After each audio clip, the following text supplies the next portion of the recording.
नमस्कार विद्यार्थी मित्रांनो, स्वागत आहे पुन्हा एकदा तुमचं नव्या लेक्चरमध्ये. आज महाराष्ट्र नागरी सेवा राजपत्रित संयुक्त पूर्व परीक्षा 2025 म्हणजेच MPSC प्रिलिम्स 2025 जी एक्झाम जी आहे तर ती पार पडलेली आहे. 4 सेवांसाठी घेतली जाते, तुम्हाला माहितीच असेल. त्याच्यामध्ये राज्यसेवा, वनसेवा आहे, इंजिनिअरिंग सर्व्हिसेस आहेत आणि फॉरेस्ट सेवा आहे.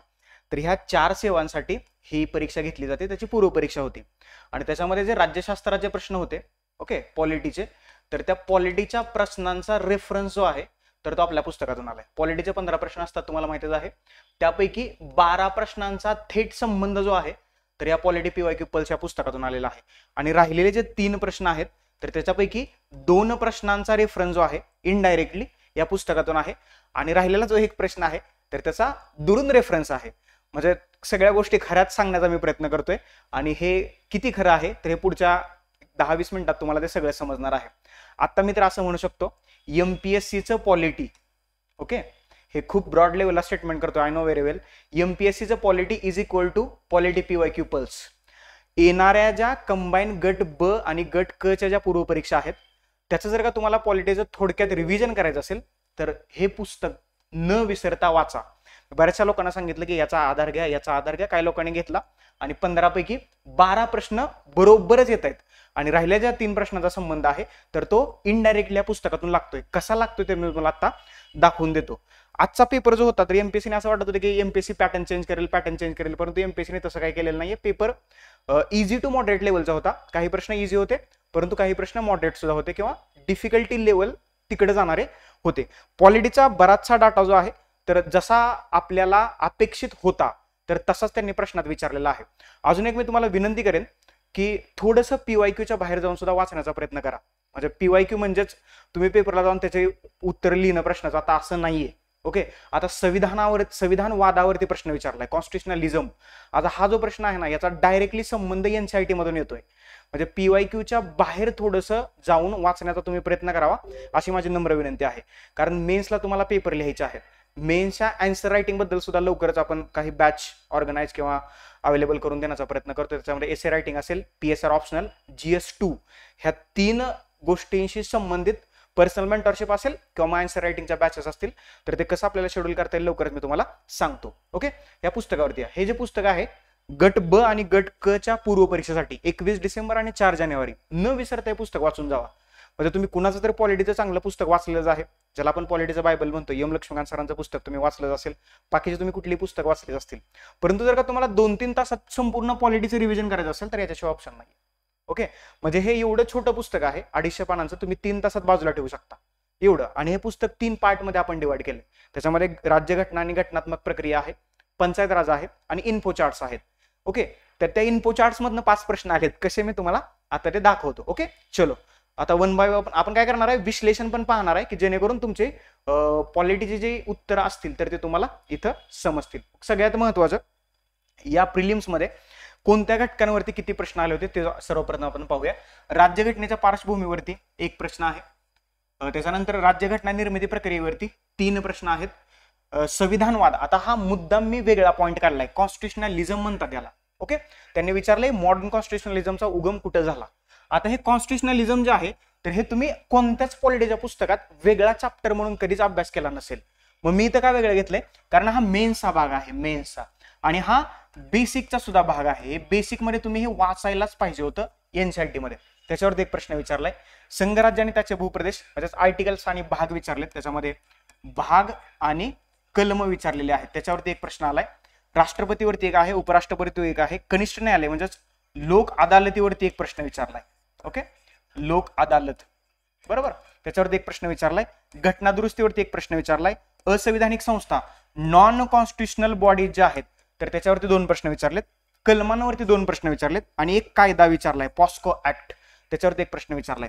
आता हे जे आहे ना, हे कायदे हे इतर मध्ये जातं, परंतु मी मुद्दाम तुम्हाला माहित असावं याच्यासाठी कायदा हा भाग घेतलेला आहे.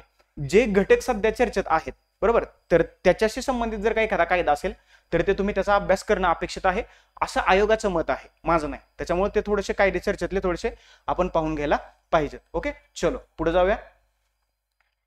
बघा, हा पहिला प्रश्न आहे. आता सेट कोणता आहे ते तुम्ही एकदा बघून घ्या, परंतु प्रश्न वाचल्यानंतर तुमच्या लक्षातच येईल. आय थिंक हा D सेट आहे माझ्याकडचा जो आहे तो डी सेटवरचे आपण प्रश्न पाहूया. Question number 72. ओके, 71चा एक प्रश्न आहे तो शेवटच्या स्लाइड मध्ये मे बी आहे. प्रश्न आहे बी पट्टाभिसतरामय्या हे खालील समितीचे अध्यक्ष होते. बी पट्टाभिसतरामय्या कोणत्या समितीचे अध्यक्ष होते असा प्रश्न आहे सरळ सरळ. ओके, अध्यक्षाला अंडरलाईन किंवा सर्कल आणि बी पट्टाभिसतरामय्या यांना अंडरलाईन. हा घटना निर्मिती प्रक्रियेवरचा प्रश्न आहे, हे लक्षात ठेवा. घटना निर्मिती प्रक्रिया, ओके, त्याच्यावरचा हा प्रश्न आहे. बघा काय काय विचारले त्यांनी, कुठल्या समितीचे अध्यक्ष होते. ओके, तर ते दोन समितीचे अध्यक्ष होते. पहिले आहे सभागृह समिती आणि दुसरी आहे मुख्य आयुक्तांच्या प्रांताबाबतची समिती. तर याचं उत्तर आहे पर्याय क्रमांक 1, अ आणि ब हे जे दोन पर्याय आहेत. तर हे आपल्या प्रश्नाचं उत्तर आहे. आता पुस्तकात कुठे रेफरन्स येतो ते आपण पाहूया. चलो, हे आपल्या पुस्तकाची पानं आहेत 192 आणि हे 193. ही दोन पानं आहेत पुस्तकामध्ये. जर का पुस्तक तुमच्याकडे असेल तर समोर ठेवा. त्याच्यामध्ये सभागृह समितीचे अध्यक्ष आहेत बी पट्टाभिसतरामय्या आला. त्याच्यानंतर मुख्य प्रशासकांच्या म्हणजेच आयुक्तांच्या प्रांतावरील समितीचे अध्यक्ष आहेत बी पट्टाभिसतरामय्या. सर्वोच्च न्यायालयाबाबत तदर्थ समितीचे अध्यक्ष आहेत एस वरदचारी आला. समजला रेफरन्स. हे जर का तुम्ही वाचून गेला असता तर 2 मार्क पडले असते. किती? 2 मार्क. आणि हे तुम्हाला माहित आहे इंस्टाग्रामला एक मी पोस्ट केली होती, 0.90 मार्कांनी किंवा 0.90 रिझल्ट गेलाय. किती? 0.90. ओके, त्याला 2 मार्काचं महत्व त्या मुलाला किती समजलं असेल. त्याच्यामुळं हे जे पुस्तक आहे छोटं आहे आणि ते अगदी पहिल्या शब्दापासून शेवटच्या शब्दापर्यंत न विसरता वाचा. त्याचा तुमचा फायदा आहे, प्रश्न सुटतील. ओके, हेच माझं तुम्हाला सांगणं आहे. त्याच्यानंतर पुढचा प्रश्न. ओके, आता पुढचा हे झालं, इथं उत्तर तुम्हाला सापडलं. आता ह्या 92 आणि 93 वरती मी काय दिले, राज्यघटनेची पार्श्वभूमी. त्याच्यामध्ये आपण काय केले, कंपनीचे राजवट, तिथे 7 गोष्टी आहेत. ब्रिटिश राजपत्राचे राजवट, घटनेच्या समित्या, एकूण किती समित्या होत्या, 22 समित्या होत्या. त्याच्यामध्ये कार्यपद्धती विषयक व्यवहार समिती आणि मग विशिष्ट व्यवहारांबाबत समित्या, अशा एकूण किती 22 समित्या होत्या. ओके, हे अध्यक्ष, समितीचं नाव, ही सगळी माहिती तुम्हाला इथे दिलेली आहे. मसुदा समितीबद्दलची एक्स्ट्रा माहिती इथे दिलेली आहे. अध्यक्ष, त्याच्यातले सदस्य, कधी स्थापना झाली, पुढच्या एक्झामसाठी हे उपयोगी पडू शकतं. चलो पुढे जाऊया. त्याच्यानंतरचा 73वा प्रश्न आहे. बघा काय प्रश्न आहे तो, चांगला प्रश्न आहे हा सुद्धा, त्यांनी ड्राफ्टिंग केलंय. आयोग, मला वाटलं होतं थोडंसं बदलेल, पण आयोगाने काय बदललं नाही. आपल्याला थोड्या अभ्यासाच्या पद्धती बदलाव्या लागणार आहेत. काय म्हणतोय प्रश्न, भारतात national commission for protection of child rights NCPCR ची स्थापना कोणत्या वर्षी करण्यात आली. ओके, नॅशनल कमिशन विचारलंय, बरोबर, नॅशनल कमिशन. आता सर्वात अगोदर तुम्हाला माहित असायला पाहिजे, हे जे NCPCR जे आहे हे कॉन्स्टिट्युशनल बॉडी आहे की नॉन कॉन्स्टिट्युशनल बॉडी आहे. तर ही एका कायद्याने स्थापन झालेली स्टॅट्युटरी म्हणजेच नॉन कॉन्स्टिट्युशनल बॉडी आहे. ओके, बिगर संविधानिक संस्था आहे. कसली? बिगर संविधानिक संस्था. हे तुम्हाला माहीतच असलं पाहिजे. बिगर संविधानिक नॉन कॉन्स्टिट्युशनल बॉडी आहे आणि त्याची स्थापना कोणत्या वर्षी झाली आहे, बरोबर. हे कुठल्या तर कायद्याने स्थापना झाली असेल ना या संस्थेची. तर याचं उत्तर आहे पर्याय क्रमांक 3, 2007 मध्ये ह्या NCPCR ची स्थापना झालेली आहे. ओके, 5 मार्च 2007 ही तारीख लक्षात ठेवा. आणि याचा रेफरन्स मी तुम्हाला पुस्तकात दाखवतो कसा रेफरन्स आलेला आहे. आता बघा 2005च्या कायद्याने याची स्थापना झाली आहे. ओके, याचे जे अध्यक्ष आणि सदस्य असतात, काय हे लक्षात ठेवा, या आयोगाचे अध्यक्ष आणि सदस्य असतात, तर यांची नियुक्ती केंद्र सरकारकडून केली जाते. कुणाकडून? केंद्र सरकारकडून. हे खूप महत्वाचं आहे. यांची नियुक्ती केंद्र सरकारकडून होते आणि यांना अध्यक्ष आणि सदस्यांना काढून टाकण्याचा अधिकार सुद्धा कोणाला असतो? जर का निवड केंद्र सरकार करत असेल तर ऑब्व्हियसली त्यांनाच असेल, तर केंद्र सरकारलाच असतो. एक्स्ट्राची माहिती का सांगतोय, भविष्यात जर का याच्यावरती प्रश्न बनला तर तुमचा मार्क जाता कामा नये. सध्या तृप्ती गुरहार ह्या आयोगाच्या अध्यक्ष आहेत. तृप्ती गुरहार. ओके, हे थोडंसं तुम्ही लक्षात ठेवणं अपेक्षित आहे. आता आपल्या पुस्तकात याचा संदर्भ कुठं आहे ते आपण पाहूया. ओके, हे पेज नंबर किती आहे? 199. 199 वरती तुम्हाला काय दिसतंय? राज्य बाल हक्क संरक्षण आयोग. ओके, हा आयोग स्थापन करण्यासाठी 2005चा कायदा करण्यात आला होता आणि ह्या आयोगाची स्थापना झाली 2007 ला. म्हणजे मला सांगा, अगोदर आयोग येईल की अगोदर कायदा येईल? म्हणजे ही जर का असंविधानिक संस्था किंवा आयोग असेल किंवा नॉन कॉन्स्टिट्युशनल बॉडीज असतील, ओके, नॉन कॉन्स्टिट्युशनल बॉडीज असतील तर त्याच्यासाठी घटनेत काय नसतील? कलम नसतील, बरोबर. घटनेत कलम नसतील, बरोबर. मग त्याच्यासाठी संसद कायदा करेल आणि संसद कायदा अगोदर करेल का अगोदर आयोग स्थापन करेल? तर अगोदर कायदा करेल. ओके, 2005 ला कायदा झाला आणि 2007 ला इथे बघा 2007 ला या आयोगाची स्थापना झाली. ओके, इथं सरळ सरळ रेफरन्स आहे. समजलं, आलं लक्षात? म्हणून म्हणतोय पुस्तक व्यवस्थितपणे वाचा. That's it. चलो पुढे जाऊया. हे लक्षात ठेवा बरं का, हे अजून एकदा व्यवस्थित बघून जावा. ज्या गोष्टी चर्चेतल्या आहेत किंवा ज्या गोष्टी चर्चेत आहेत त्याची तुम्हाला माहिती असणं साधारणपणे आवश्यक आहे, अत्यावश्यक आहे आत्ता तरी. कारण पेपर जर का पाहिला अजून यावर्षी मेरिट वाढणार आहे, हे लक्षात ठेवा. आणि बऱ्याचशा लोकांना असं वाटत होतं की युपीएससी लोकांना पेपर सोपा जाईल, परंतु एमपीएससीने पॅटर्न चेंज केला नाही तर कसं काय सोपा जाईल? ओके, कारण ज्या लोकांनी बराचसा डाटा पाठ केलेला आहे किंवा ज्यांना माहित आहे एमपीएससीचा पॅटर्न कसा आहे त्यांना पेपर व्यवस्थित गेलाय. ओके, सायन्सच्या प्रश्नांची डिफिकल्टी लेवल थोडीशी जास्त होती, हे आपल्याला मान्यच करावं लागेल. पॉलिटी ठीक होतं, हिस्ट्री ठीक होतं, जॉग्राफी ठीक होतं, बाकी सगळे विषय ठीक होते. जरा थोडंसं सायन्सवरती आपल्याला आलेलं दिसतंय, म्हणजे डिफिकल्टी लेवलच्या बाबतीत बोलायचं झालं तर. पुढचा प्रश्न आहे काय बघा, लैंगिक अत्याचारापासून बालकांचं संरक्षण करण्यासाठी भारतात protection of children from sexual offences POCSO कायदा कोणत्या वर्षी लागू करण्यात आला, असा सरळ सरळ त्यांनी प्रश्न विचारलेला आहे. तर हा आहे, याचं उत्तर आहे 2012, पर्याय क्रमांक 2. कोणत्या वर्षी लागू करण्यात आला म्हणते, बरोबर? तर तो लागू करण्यात आलेला आहे 14 नोव्हेंबर 2012. म्हणजे 9 नोव्हेंबरला आपली एक्झाम झाली आणि 3-4 दिवसांनी 14 नोव्हेंबरला म्हणजे 2012 मध्ये या कायद्याची स्थापना झालेली आहे. पर्याय क्रमांक 2 जे आहे तर या प्रश्नाचं उत्तर देण्यात दिलेलं आहे. आता या म्हणजे बघा, राज्यघटनेत बालक कोणाला म्हटलंय? 14 वर्षाखालील किंवा 14 वर्षाच्या खालील नाही, 14 वर्षाच्या आतील व्यक्तींना राज्यघटनेत बालक असं म्हटलंय. ओके, राज्यघटनेत 14 वर्षाच्या आतील व्यक्तींना बालक म्हटलंय. आणि या कायद्यानुसार मात्र 18 वर्षाखालील किंवा 18 वर्षाच्या आतील ओके व्यक्तींना बालक म्हटलंय.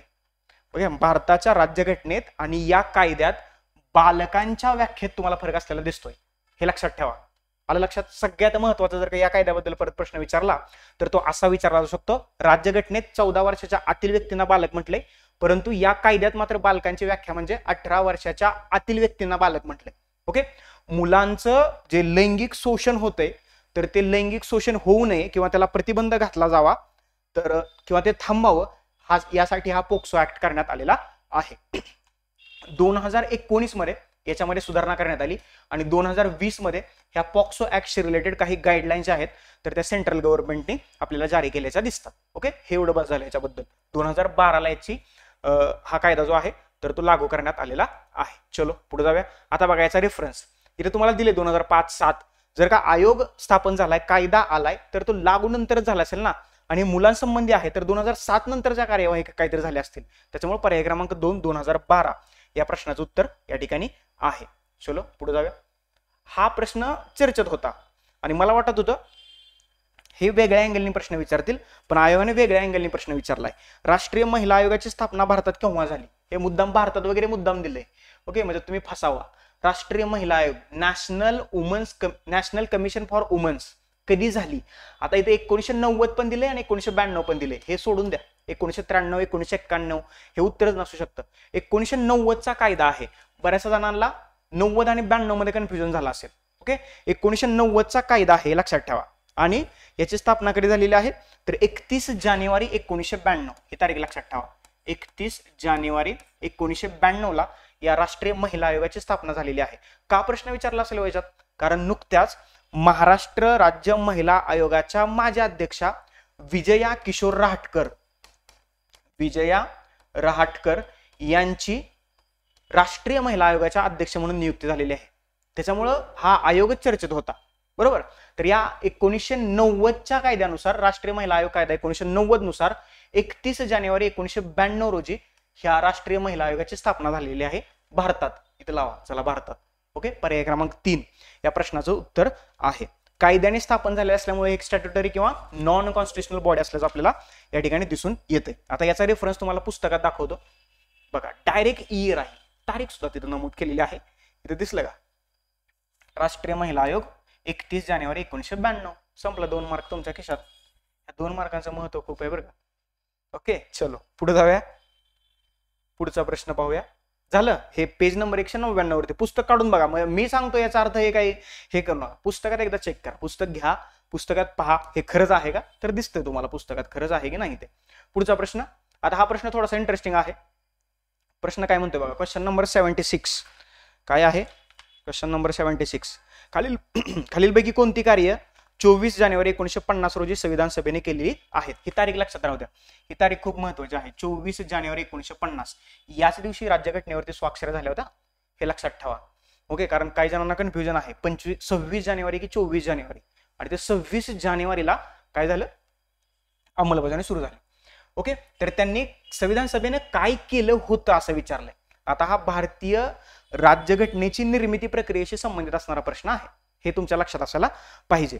तर बघा, आत्ताच आपण मी 2-3 दिवसापूर्वी म्हणजे 2-3 महिन्यापूर्वी टेलिग्रामला पोस्ट टाकली होती 22 जुलैशी संबंधित. काय आहे 22 जुलै? Okay, national flag day. Okay, राष्ट्रीय ध्वज दिन. ओके, तर काय म्हटलंय 24 जानेवारी, तर पर्याय क्रमांक हा गेला ना. राष्ट्रध्वजाचा स्वीकार जे आहे, राष्ट्रध्वजाची रचना जी आहे, तर ते आपण 22 जुलै 1947 ला स्वीकारलेली आहे. कधी? 22 जुलै 1947. आणि म्हणून या दिवसाचं स्मरण म्हणून पिंगली व्यंकय्या हे नाव सध्या चर्चेत आहे, त्यांच्याबद्दल थोडंसं पाहून घ्या, कारण शेवटचा ड्राफ्ट त्यांनी केलाय. 22 जुलै हा राष्ट्रीय ध्वज दिन म्हणून आपण सेलिब्रेट करत असतो जर त्या वर्षी. त्याच्यामुळे पर्याय क्रमांक 1 गेला, राहिलं ब कड. इथं अ आहे, त्याच्यामुळे हा गेला. इथं अ आहे, हा गेला. इथं अ आहे, हा गेला. इलिमिनेशन मेथड मी तुम्हाला खूप वेळा सांगितलंय, इलिमिनेशन मेथड अशीच नका वापरू, त्याला थोडासा अभ्यास लागतोय. जर का तुम्हाला हे माहित असतं ना राष्ट्रध्वजाचा स्वीकार कधी केलाय, ओके, किंवा पुस्तक वाचलं असतं ना, तरी ते तुम्हाला समजलं असतं. याचं उत्तर आहे पर्याय क्रमांक 4, ब क आणि ड. ओके, 24 जानेवारीला काय झालं, राष्ट्रगीत नॅशनल अँथेम आणि राष्ट्रगान नॅशनल सॉन्ग वंदे मातरमची 150 वर्ष सेलिब्रेट करतो या वर्षी. लक्षात ठेवा किती, वंदे मातरम जे आहे ना, तर त्याच्या आपण 150 वर्ष सेलिब्रेट करतोय. तर त्या अनुषंगाने हा प्रश्न आला. ओके, 150 वर्ष झालेत वंदे मातरमला. राष्ट्रगान नॅशनल सॉन्ग म्हणजे राष्ट्रगीत जनगण मन ते, आणि राष्ट्र, तर ह्या 3 घटक जे आहेत, डॉक्टर राजेंद्र प्रसाद यांचे भारताचे प्रथम राष्ट्रपती म्हणून निवड झाली, हेही बरोबर आहे. पर्याय क्रमांक 4 जे आहे, तर ते आपल्या प्रश्नाचं उत्तर आहे.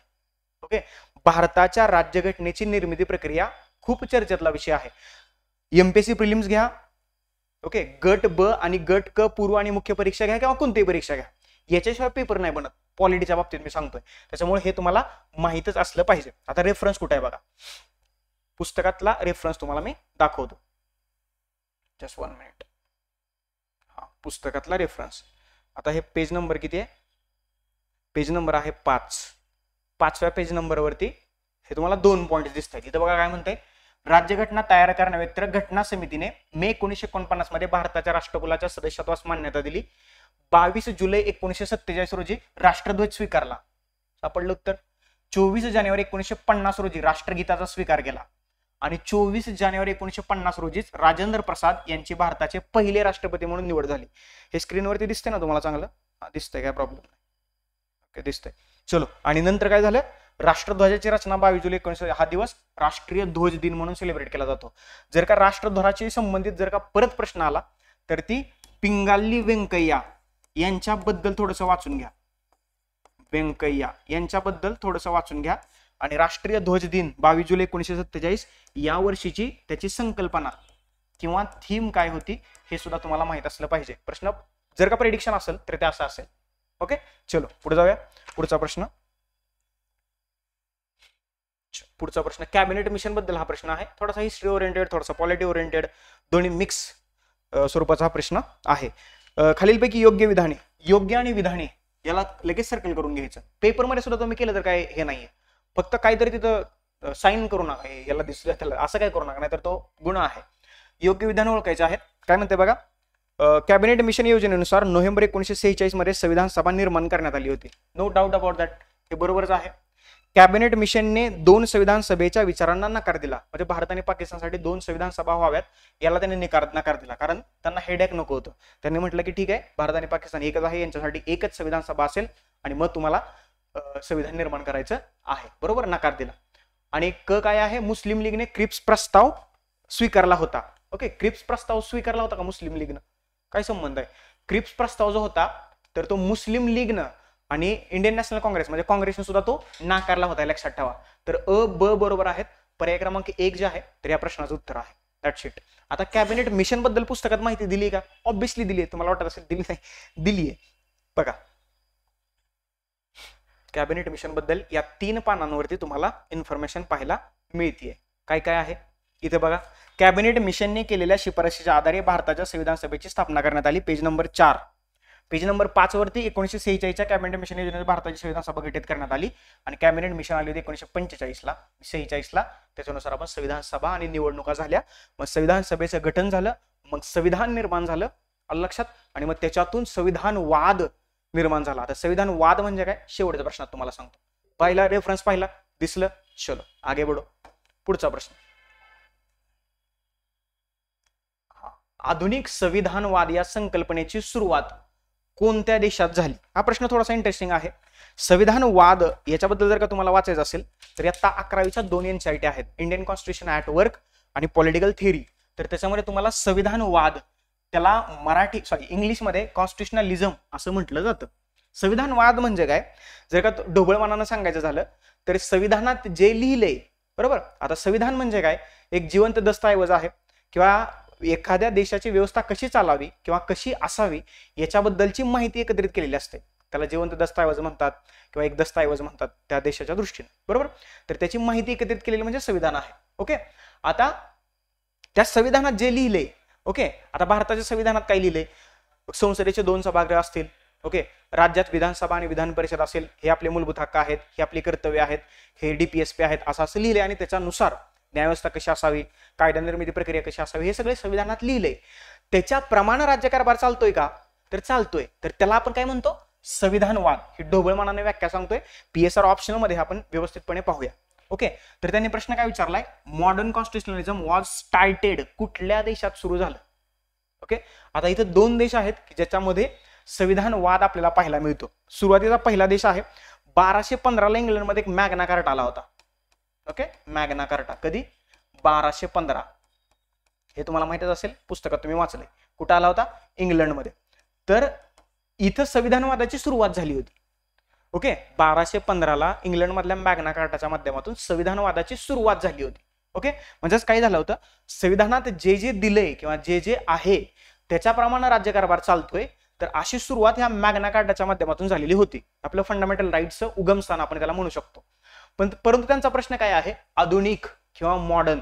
मग ह्याच्या नंतरच असेल का, ऑब्व्हियसली नंतरच असेल. मग येतं अमेरिका. पर्याय क्रमांक 1 अमेरिका या प्रश्नाचं उत्तर आहे. 1787 मध्ये अमेरिकेच्या संविधानाची निर्मितीची प्रोसेस सुरू झाली होती आणि तिथं आपल्याला प्रथम मॉडर्न कॉन्स्टिट्युशनलिझम जे आहे तर ते पाहायला मिळतं. याचं उत्तर आहे पर्याय क्रमांक 1. सुरुवात इंग्लंडमध्ये झाली होती, नो डाऊट अबाउट दॅट. आणि हे मॉडर्न कॉन्स्टिट्युशनलिझम जे आहे तर ते आपल्याला अमेरिकेत पाहायला मिळतं. आता खरं सांगायचं झालं तर याचा पुस्तकात रेफरन्स नाही माझ्या बी फ्रँकली.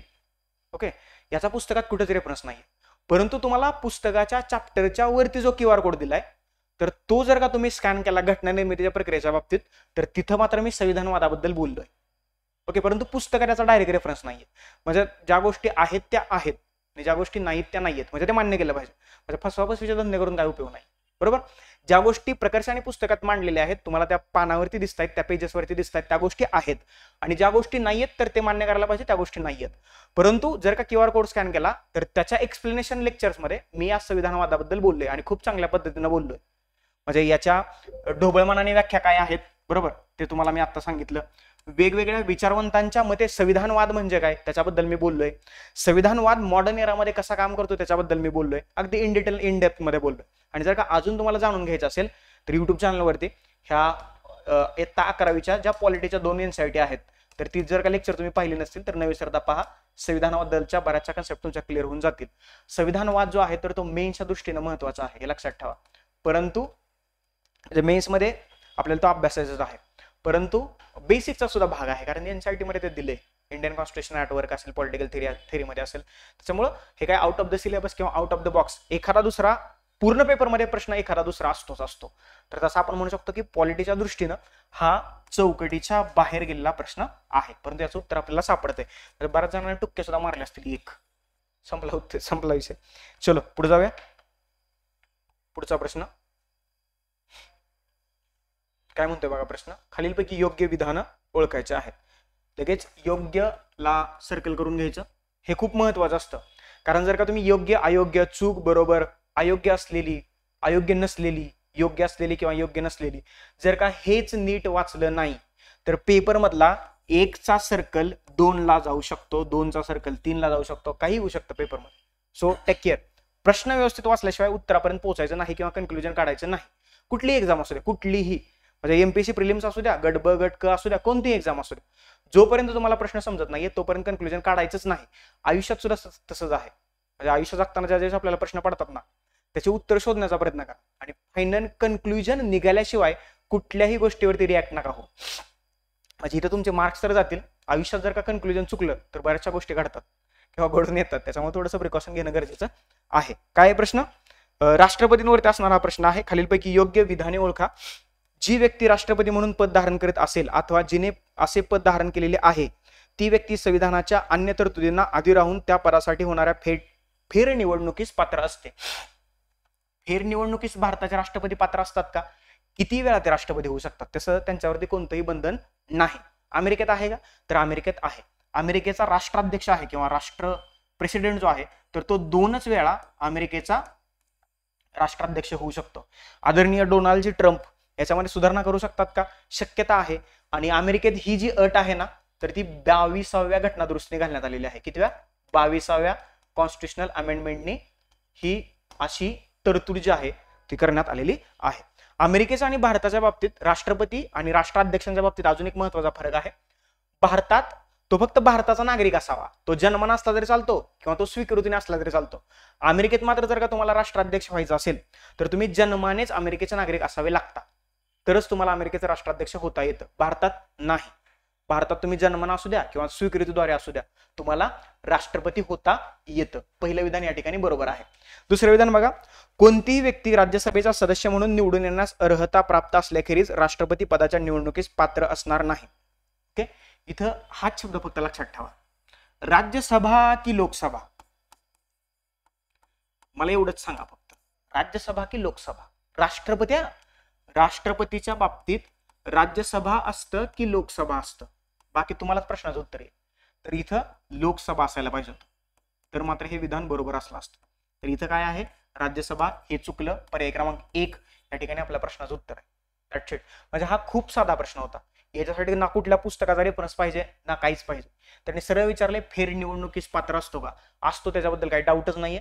आणि राज्यसभा असतं का? तर तिथं लोकसभा असतं. त्याच्यामुळे इथेही काय तुम्हाला डाऊट नसायला पाहिजे. एकदा म्हणजे हा प्रश्न चुकायलाच नाही पाहिजे कोणाचा, अजिबातच नाही चुकायला पाहिजे. आणि जर का चुकला असेल तर पॉलिटिक्सचा अभ्यास खूप कमी पडतोय असं मला वाटतंय. नसेल चुकला, ओके, जे मला फॉलो करतात चांगलं किंवा ज्यांनी पुस्तक वाचले त्यांचं जर चुकलाच नसेल. चलो, आता याचा रेफरन्स आहे का? तर याचा रेफरन्स लोकसभेचा तुम्हाला लगेच रेफरन्स दाखवतो बघा. भारताच्या राष्ट्रपती पदासाठीची पात्रता, तो भारताचा नागरिक असावा, वयाची 35 वर्ष पूर्ण केलेले असावे आणि तो लोकसभेचा सभासद म्हणून निवडून येण्यास पात्र असावा. That's it. संपला विषय.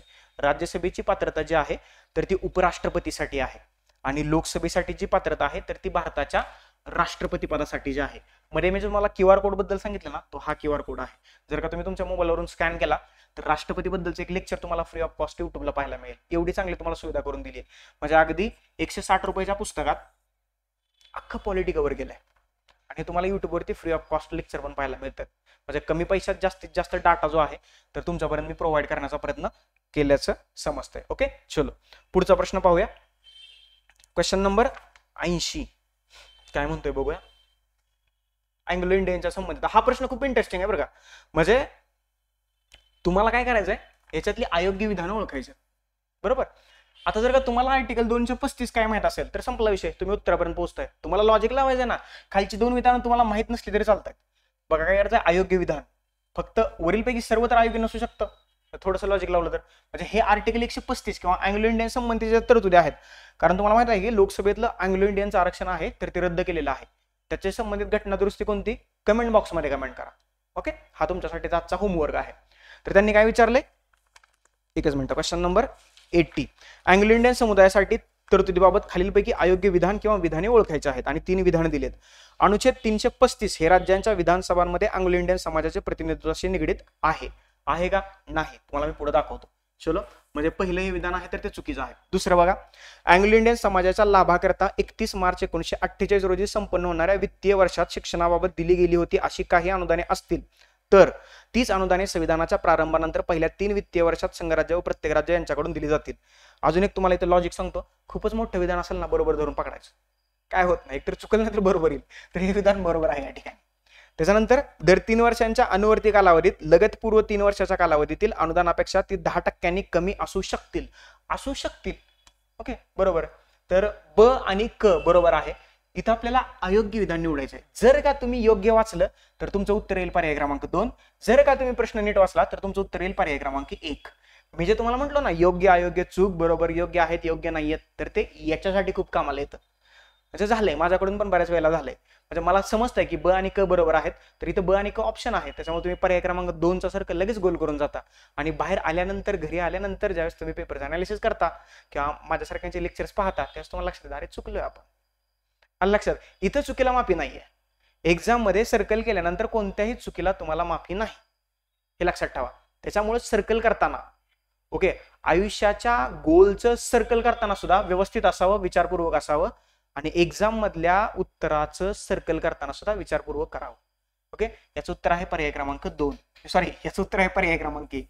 इथं माझं पण सर्कल चुकलं होतं. पर्याय क्रमांक 1 फक्त अविधान चुकीचं आहे, अयोग्य विधान म्हटले त्यांनी. अयोग्य म्हणजे चुकीचं, अ आहे का ते तुम्हाला सांगतो. पर्याय क्रमांक ब आणि क जे आहेत तर या ठिकाणी बरोबर असल्याचं आपल्याला दिसतंय. चलो, पुस्तकात बघा रेफरन्स पेन नंबर 221 या पानावरती या गोष्टी आहेत. बघा, कलम 331 लोकसभेमध्ये अँग्लो इंडियन समुदायाचं प्रतिनिधित्व. कलम 333 घटक राज्यांच्या विधानसभेमध्ये अँग्लो इंडियन समुदायाचं प्रतिनिधित्व. आणि 337 अँग्लो इंडियन समुदायाच्या हितासाठी शैक्षणिक अनुदान. That's it. इथं आपला प्रश्न आहे, समजलं. आणि 335 काय आहे बघा, सेवा आणि पदाबाबत अनुसूचित जाती आणि जमातींचा दावा, पदोन्नती एससी आणि एसटीची 335 मध्ये आहे. आणि त्यांनी 335 मध्ये काय सांगितलं होतं हे सांगितलं होतं. 331, 333, 337 अँग्लो इंडियन बद्दलच्या या तरतुदी आहेत, हे लक्षात ठेवा. ओके, अँग्लो इंडियन बद्दलच्या या तरतुदी आहेत. 31, 33 आणि 37. ओके, समजलं. आणि सॉरी 36 एक राहिले. 31, 33, 36, 37. Okay, that's it. चलो, समजला. पुस्तकात रेफरन्स आहे की नाही? आहे. पुढे जाऊया. आगे बढो सैनिको. पुढचा प्रश्न काय म्हणतोय, खालीलपैकी कोणते भारताच्या राज्यघटनेतील भाग 1 मधील कलम 1 ते 4 शी संबंधित आहेत. काय विचारले त्यांनी? भाग विचारलाय, बरोबर. भाग किती आहे तो? 22 भाग मी तुम्हाला पुस्तकात दिलेले आहेत. सर्वात शेवटी 395 कलम सुद्धा सगळे दिलेले आहेत. 12 परिशिष्ट सुद्धा सगळे दिलेले आहेत. 150 रुपयात सगळंच दिलंय. चलो, प्रश्न काय म्हणतोय बघा, खालीलपैकी कोणते भारताच्या राज्यघटनेतील भाग 1 मधील कलम 1 ते 4 शी संबंधित आहेत. एकच काहीतरी संबंधित असेल, सगळं नसेल याच्यात, बरोबर. त्याच्यामुळं एक गेला, सॉरी 1 मिनिट, 1 गेला, त्याच्यानंतर 2 आणि 3 गेले. म्हणजे त्यांनी काय विचारले, भाग 1 मध्ये सगळं तर नसेल ना, भाग 1 मध्ये कुठला तरी एकच घटक असेल, तर म्हणजे इलिमिनेशन मेथडने सुद्धा पोहोचू शकता तुमचा अभ्यास झाला असेल तर. पर्याय क्रमांक 3 जे आहे तर या प्रश्नाचं उत्तर आहे फक्त अ. संघराज्य आणि त्याच्या राज्यक्षेत्राशी संबंधित भाग 1 मध्ये कलम 1 ते 4 मध्ये तरतूद करण्यात आलेली आहे. आता हे पुस्तकात आहे का? आहे. कुठे दाखवतो? चार्टच्या स्वरूपात अगदी एकाच ठिकाणी खूप छान पद्धतीने डिझाईन केलेलं आहे. कसं बघा, पुस्तकाच्या डिझाईन वरती जेवढे स्टँडर्ड वापरता येतील तेवढे सगळे स्टँडर्ड लावलेत. ओके, हे तुम्हाला दिसत असेल इथं बघा. पान नंबर 204, 27वा इन्फो चार्ट्स आहे. संविधानातील भाग 7वी घटना दुरुस्ती 1956 द्वारे 7वा भाग वगळण्यात आला. 42व्या घटना दुरुस्ती 1976 भाग 4A आणि भाग 14A या 2 नवीन भागांचा समावेश करण्यात आला. 73 आणि 74 घटना दुरुस्ती 1992. 73 आणि 74वी घटना दुरुस्ती कायदा जो आहे 1992चा हे लक्षात ठेवा. आणि याची अंमलबजावणी मात्र 1993 मध्ये झाली आहे. हे खूप इंटरेस्टिंग आहे, बरोबर. आणि 97वी घटना दुरुस्ती 2011 द्वारे 9B हा जो नवा भाग आहे तर राज्यघटनेत नव्याने समाविष्ट करण्यात आला. तर प्रश्न काय आहे? प्रश्न आहे भाग 1 मध्ये काय आहे? हा भाग 1, 2, 3. भाग 1 मध्ये संघराज्य आणि त्याच्या भूप्रदेश कलम 1 ते 4 दिसतंय ना? दिसतंय. झूम करून बघा. पुस्तकात बघा पेज नंबर 204. भाग 2 नागरिकत्व कलम 5 ते 11. भाग 3 मूलभूत हक्क कलम 12 ते 35. आलं लक्षात? समजलं?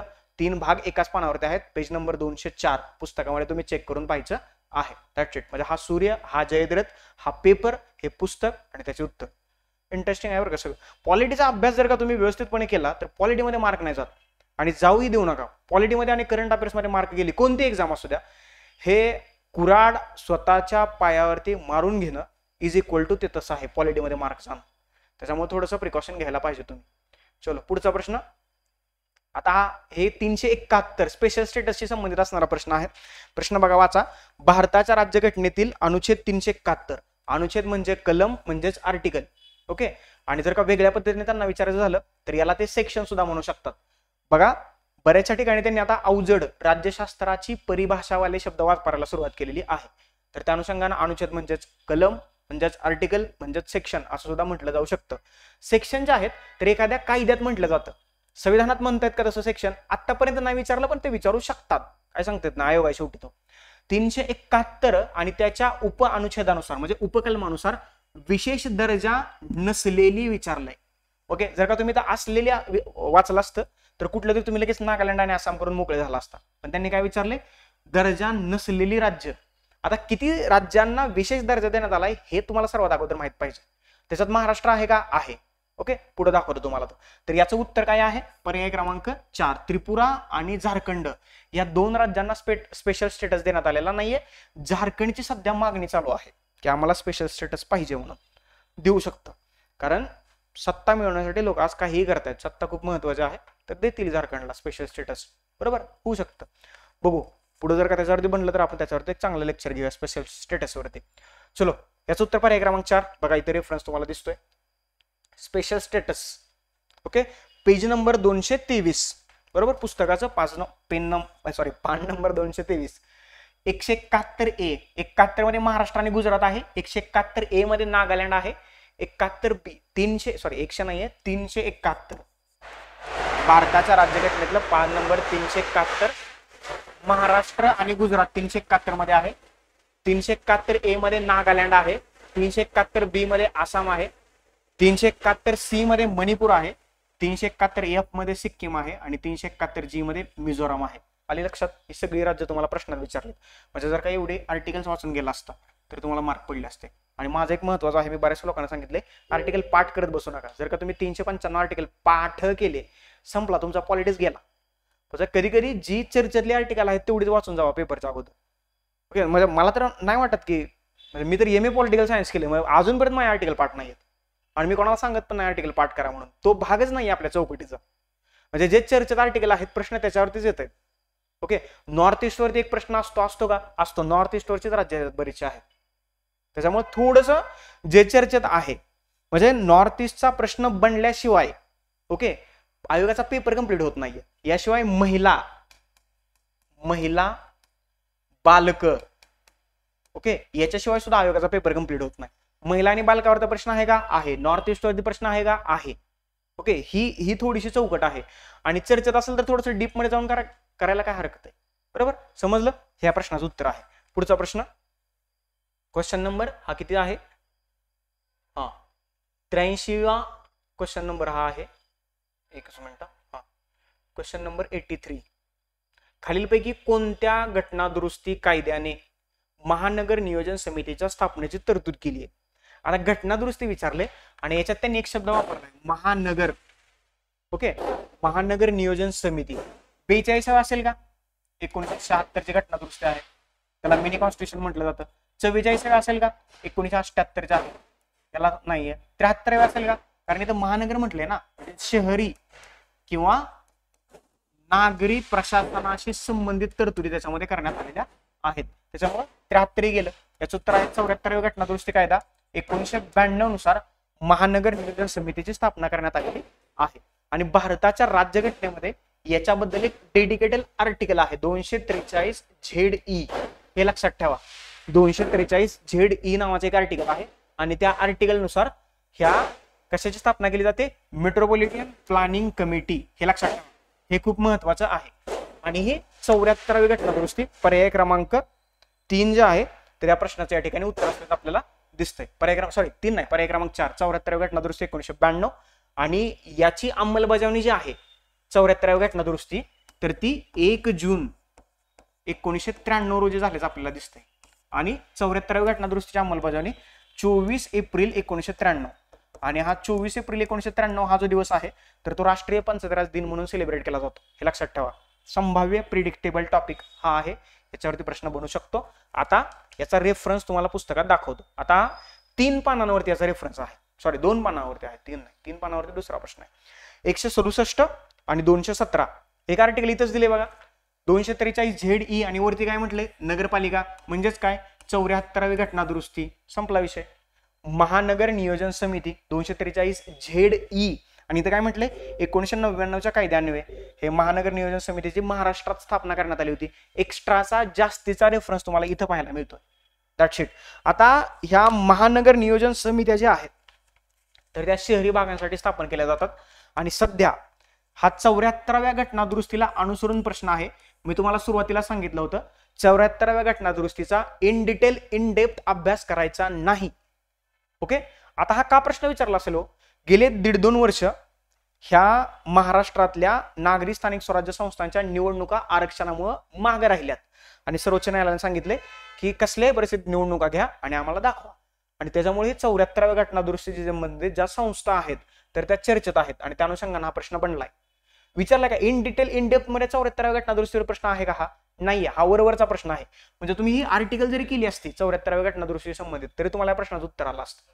ओके, चल पुढचा प्रश्न काय म्हणतोय बघा. भारतीय घटना समिती अंतर्गत स्थापन करण्यात आलेल्या विविध समित्या आणि तिचे अध्यक्ष यांच्याबाबतचे तुम्हाला काय करायचे आहे, अयोग्य जोड्या ओळखायच्या आहेत. ओके, अयोग्य जोड्या ओळखायच्या आहेत. बघा, सुकाणू समितीचे अध्यक्ष राजेंद्र प्रसाद आहेत. सल्लागार समितीचे अध्यक्ष सरदार वल्लभभाई पटेल आहेत. केंद्रीय अधिकार समिती, बघा पद जरा थोडंसं मोठं वाटतंय, समिती मोठी वाटते, याचे अध्यक्ष जे.बी. कृपलानी असतील का? नसतील. याचे अध्यक्ष आहेत जवाहरलाल नेहरू. आणि मूलभूत हक्क उपसमिती आहे, उपसमिती, याचे अध्यक्ष कोण आहेत? जे.बी. कृपलानी. ओके, अयोग्य जोडी ओळखायची होती क आणि ड. पर्याय क्रमांक 3 जे आहे तर ते आपल्या प्रश्नाचं उत्तर आहे. वरच्या 2 जोड्या आहेत, सुकाणू समिती राजेंद्र प्रसाद, सल्लागार समिती वल्लभभाई पटेल. बऱ्याचशा वेळेला याच्यावरती प्रश्न आलाय बरं का. इथे यांनी जोड्याला विचारलाय, काही ठिकाणी स्टेटमेंटला विचारलंय, काही ठिकाणी अशाच जोड्या सुद्धा विचारलेल्या आहेत. त्याच्यामुळे हे व्यवस्थित पाहून घेणं गरजेचं आहे. ओके, पर्याय क्रमांक 3 या प्रश्नाचं उत्तर आहे. पुस्तकात रेफरन्स आहे का? आहे. कुठं आहे? पेज नंबर दाखवतो. 2 ठिकाणी पेज नंबर 192 आणि 193 वरती ह्या तुम्हाला समित्या दिलेल्या आहेत. सुकाणू समितीचे अध्यक्ष डॉक्टर राजेंद्र प्रसाद, केंद्र अधिकार समितीचे अध्यक्ष जवाहरलाल नेहरू, सर्वोच्च हे नाही, मूलभूत हक्क अल्पसंख्याक आदिवासी तसेच वर्जित क्षेत्र सल्लागार समितीचे अध्यक्ष सरदार वल्लभभाई पटेल. आणि याच्या पुढील उपसमित्या होत्या त्याच्यामध्ये मूलभूत हक्क उपसमितीचे अध्यक्ष जे.बी. कृपलानी. संपला विषय. पुस्तकात एवढं, म्हणजे याच्यावरती 4 प्रश्न आलेत ह्या 2 पानांवरती. 4 दुनी 8 मार्क पडतात. म्हणजे मेन्सला क्वालिफाय होणार की नाही पॉलिटीच्या बाबतीत, म्हणजे पॉलिटीच्या प्रश्नांवर जर का ठरणार असेल तर या 2 पानांवरती तुमचं क्वालिफिकेशन म्हणजे क्वालिफाय होणार की नाही हे ठरू शकतं. 192 आणि 193. ओके, समजलं? आलं लक्षात? पर्याय क्रमांक 3 या ठिकाणी या प्रश्नाचं उत्तर आहे. चलो पुढचा प्रश्न. उपराष्ट्रपतीच्या अनुषंगाने हा प्रश्न आलेला आहे. म्हणजे उपराष्ट्रपती तर प्रेडिक्टेबल टॉपिक होता. कारण काय, जगदीप धनखड गायब झालेले भारताचे माजी उपराष्ट्रपती कुठे आहेत? म्हणजे पहिल्यांदा असं झालं होतं की संविधानिक पदावरची व्यक्ती सरकारच्या विरोधात बोलली होती. कोण बोललं होतं? हे माजी उपराष्ट्रपती जगदीप धनखड. आता त्यांनी, तुम्हाला ते व्हिडिओही व्हायरल झाले होते की त्यांनी जे कृषी मंत्री आहेत भारताचे तर त्यांना जाब विचारला होता ऑन दिस कधी सभेत. त्याच्यामुळे त्यांना रिझाईन करायला लावलं. त्यांनी जरी आरोग्याचं कारण दिलं असलं तरी सत्ताकारण आहे, शेवटी राजकारण आहे, तिथं बऱ्याचशा काही होऊ शकतं. ओके, आणि ते रिझाईन केलं होतं त्यांनी. कार्यकाल संपण्या अगोदर रिझाईन करणारे जगदीप धनखड हे भारताचे 3रे उपराष्ट्रपती आहेत. आणि याच्याबद्दल मी एका युट्यूबच्या शॉर्ट्स मध्ये बोललो होतो. जर का पाहिला नसेल तर पहा आणि कमेंट बॉक्स मध्ये कमेंट करा याच्या अगोदरचे 2 उपराष्ट्रपती कोणते. 3रे कोण आहेत? जगदीप धनखड. बरोबर. प्रश्न काय आहे तर प्रश्न योग्य विधान आपल्याला ओळखायचे आहेत. ओके, सॉरी, योग्य विधान ओळखायची आहेत. 3 विधानं दिलेत. उपराष्ट्रपती ज्या दिनांकास आपलं पद ग्रहण करेल त्या दिनांकापासून 5 वर्षाच्या अवधीपर्यंत ते पद धारण करेल. बरोबर आहे ना? 5 वर्षाचा कालावधी असतो ना, की 6 वर्षाचा असतो? नाही, 5 वर्षाचा असतो. परंतु हे उपराष्ट्रपती ज्या सभागृहाचे पदसिद्ध अध्यक्ष असतात त्या राज्यसभेचा मात्र कालावधी किती दिवसाचा असतो? 6 वर्षांचा. आणि हे स्थायी सभागृह आहे, हे लक्षात ठेवा. हे कधीही विसर्जित होत नाही. भारताच्या उपराष्ट्रपतींना उपराष्ट्रपती म्हणून कुठलंही वेतन आणि भत्ते मिळत नाहीत. त्यांना भारताच्या राज्यसभेचे पदसिद्ध अध्यक्ष म्हणून वेतन आणि भत्ते मिळतात. हे लक्षात ठेवा. याच्यावरती प्रेडिक्शन आहे, हे प्रश्न बनू शकतो. उपराष्ट्रपती राष्ट्रपती संबोधून आपल्या पदाचा सहीनिशी लेखी राजीनामा देऊ शकेल. देऊ शकेल का? देऊ शकेल.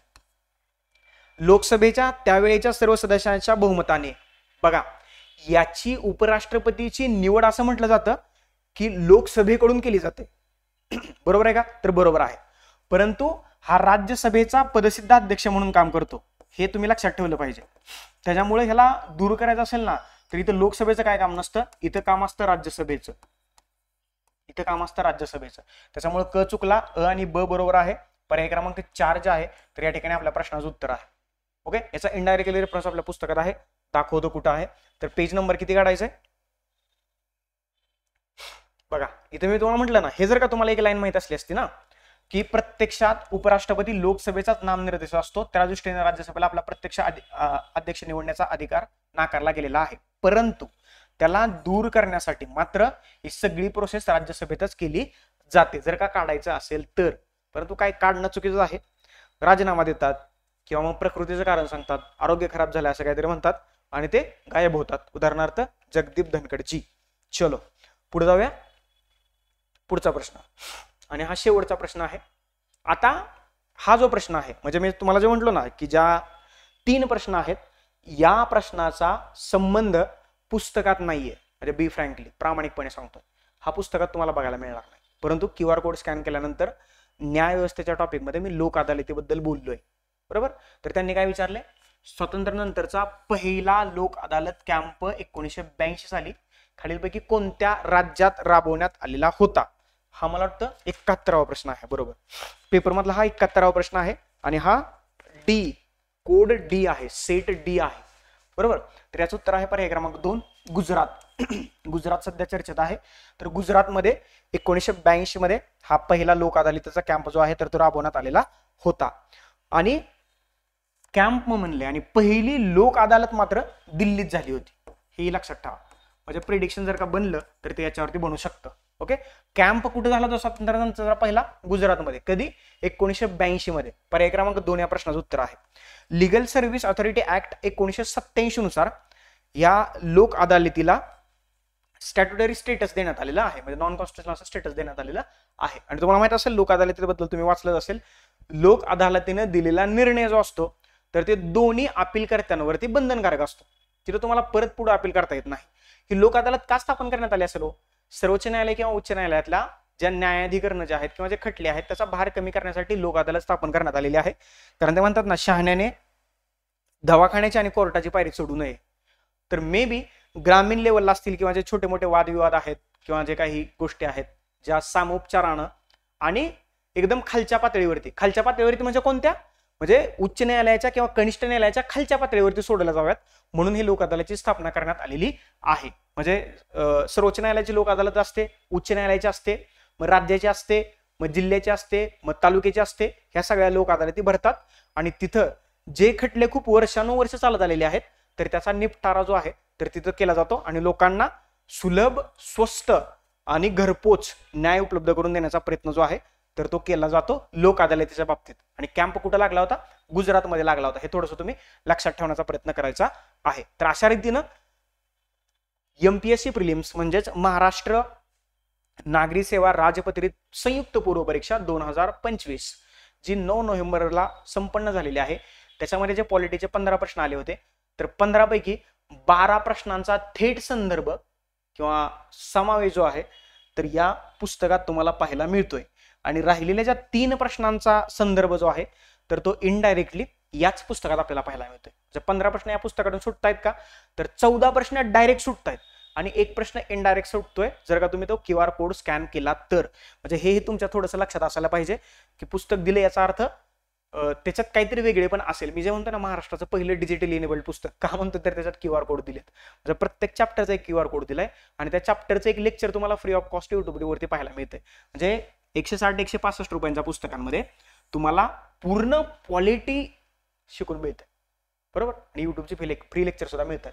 तर हे पॉलिटी पल्स मागील 15 वर्षातील 3000+ प्रश्नांचं 1 लाईन स्वरूप MPSC पूर्व आणि मुख्य म्हणजे 2024 पर्यंतचे मुख्य, कंबाईन गट ब, गट क, पूर्व आणि मुख्य आणि इतर ज्या विभागीय स्पर्धा परीक्षा आहेत त्याच्यामध्ये जे पॉलिटीचे प्रश्न आले होते 15 वर्षात 2011 ते 2025 इथपर्यंतच्या प्रश्नांचं इथं 1 लाईन स्वरूपात दिलेलं आहे. ओके, हे पुस्तक सध्या संपूर्ण महाराष्ट्रात ऑफलाईन उपलब्ध आहे. ओके, संपूर्ण महाराष्ट्रात हे ऑफलाईन स्वरूपात तुम्हाला भेटू शकतं. किंवा जर का मग तुम्हाला ऑनलाईन मागवायचं असेल तर डिस्क्रिप्शन बॉक्समध्ये एक तुम्हाला लिंक देतोय, त्या लिंकवरती क्लिक करून तुम्ही ऑनलाईन ऑर्डर करू शकता. ते पुस्तक तुम्हाला मिळून जाईल. समजलं? आलं लक्षात? That's it. हे पुस्तक न विसरता वाचा. गट ब आणि गट क ची जर का पूर्वपरीक्षेची तयारी करत असाल तर न विसरता हे पुस्तक वाचा. मेन्सच्या दृष्टीनं आन्सर रायटिंगच्या बाबतीत मी तुम्हाला लवकरच सांगेन. त्याच्याबद्दलचे एक लेक्चर युट्यूब चॅनलवरती मी अपलोड करून देईल आणि त्या अनुषंगाने आपण त्याच्याबद्दल बोलूया. तुर्तास तुमच्या काही डाऊट, क्वेरीज, क्वेश्चन, सजेशन असतील तर बी फ्रँकली खाली कमेंट बॉक्समध्ये कमेंट करा. कमेंट बॉक्स नेहमीच तुमच्यासाठी ओपन आहे. माझा नंबर आहे, फोन मेसेज करू शकता आणि पुस्तक न विसरता घ्या. ओके, खूप कष्टाने आणि बनवलेला आहे आणि प्रश्न येत आहेत म्हणजे मी सांगतो म्हणून घेऊ नका. म्हणजे जर का तुम्हाला तुमच्या अभ्यासामध्ये जर का मदत करणार असेल तर न विसरता ती गोष्ट तुमच्याकडे असली पाहिजे. तर मी सांगतोय, कोणतर सांगतोय, एकदा क्रॉस चेक करून पहा की काय पद्धतीने याची डिझायनिंग वगैरे किंवा काय पद्धतीचा कंटेंट आहे. तर तुर्तास आता आपण इथं थांबूया. Thank you so much. धन्यवाद मित्रांनो. नेक्स्ट लेक्चरमध्ये आपण भेटूयाच.